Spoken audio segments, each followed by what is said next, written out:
मित्रांनो, तुम्हाला माहितीच आहे की काही दिवसांपूर्वी महाराष्ट्र शासनाने संपूर्ण महाराष्ट्रभर एक स्मार्ट मीटर लावण्याचं धोरण राबवण्याचं ठरवलेलं आहे। परंतु आपणा सर्वांना माहितीच आहे की हे जे स्मार्ट मीटर आहेत, हा स्मार्ट मीटर बसवण्याचा खर्च हा सर्वस्वी आपल्या वीज ग्राहकांच्या खिशातून जाणार आहे, यामध्ये काही शंका नाही।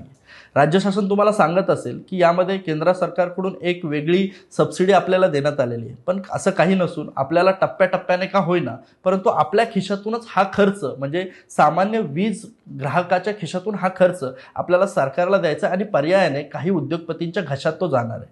महायुतीच्या या सरकारने पूर्णपणे काही उद्योगपतींना याचा फायदा व्हावा म्हणून हे स्मार्ट मीटर धोरण आपल्या महाराष्ट्रामध्ये राबवण्याचं ठरवलेलं आहे। म्हणून मित्रांनो, आपल्यासाठी, आपल्या सामान्य वीज ग्राहकांसाठी आम आदमी पार्टी महाराष्ट्र मैदानात उतरलेली आहे। आणि मैदानात उतरण्याचं कारण म्हणजे की सर्वसामान्य या वीज ग्राहकांना पर्यायाने स्वाभाविकपणे असं असलं पाहिजे की काही